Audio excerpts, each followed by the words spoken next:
कि वक्फ बोर्ड की जमीन है, हमारी जमीन है, उन्हें अपने बाप दादों के वायदों को पढ़ना चाहिए। भारत की 1 इंच जमीन पर भी किसी मुसलमान का कोई अधिकार नहीं। बोर्ड की कोई जमीन नहीं है भारत में। उन्होंने लाखों करोड़ों हिंदुओं का कत्ल किया था। मुसलमानों का तो हर जगह प्रवेश वर्जित होना चाहिए। मुसलमान तो जहाँ जाएगा वहाँ गंदगी करेगा। जब मुस्लिम समुदाय का नाम निशान भी नहीं था ना, उससे लाखों साल पहले से कुंभ लग रहा है। और जो ये कह रहे हैं ना कि वक्फ बोर्ड की जमीन है, हमारी जमीन है, उन्हें अपने बाप दादों के वायदों को पढ़ना चाहिए। उनके बाप दादा अपने हिस्से की जमीन लेकर पाकिस्तान और बांग्लादेश बनवा चुके हैं।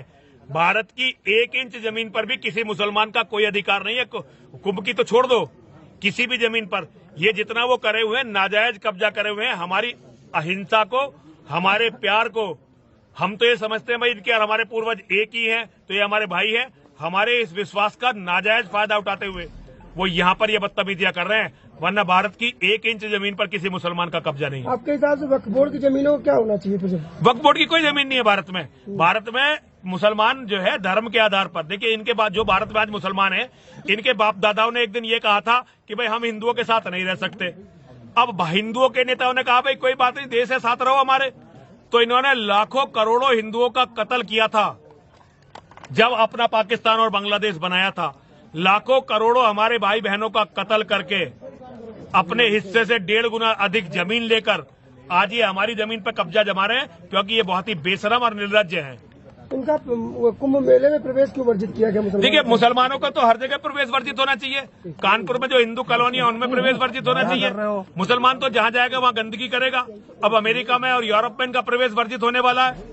फ्रांस से बहुत ज्यादा मुसलमान निकाले जा रहे हैं। देखिए धर्माचार्यों के अंदर डर था, कहीं भी ये डायनामाइट बांध के कहीं भी फट सकते हैं, ट्रकों के द्वारा किसी को भी कुचल सकते हैं, जो पूरी दुनिया में कर रहे हैं। कोई भी दूसरा समुदाय जब हंसकर अपना त्योहार मनाता है, इन्हें बहुत बुरा लगता है। आज कुंभ में लाखों पुलिस वाले खड़े हुए, इन्हीं के डर से तो खड़े हुए हैं। अगर ये ना होते तो कुंभ में इतनी व्यवस्था की जरूरत क्या होती, इतनी सुरक्षा व्यवस्था की जरूरत क्या होती। और हमारी अखाड़ा परिषद के माननीय अध्यक्ष रविंद्रपुरी जी महाराज ने और हरिगिरी जी महाराज ने, जो महामंत्री हैं, उन्होंने सारी परिस्थितियों को देखकर ये निर्णय लिया था कि कुंभ में जो है मुख्य मुसलमान नहीं आना चाहिए। मैं उनके निर्णय का स्वागत करता हूं, अभिनंदन योग्य निर्णय है। शिविर में एक मुसलमान भी मिला, मेरी हत्या के लिए आया था, वो षड्यंत्र है गहन, पुलिस जांच कर रही है। हमने पुलिस को उसे दे दिया था, पुलिस जांच कर रही है। और मैं योगी जी पर विश्वास करता हूं।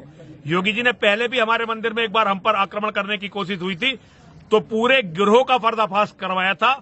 और उसमें कई लोगों को, अपने मौलानाओं को जो है उम्र कैद की सजा मिली, क्योंकि धर्मांतरण के सबसे बड़े गिरोह का हमारे मंदिर से पता चला था।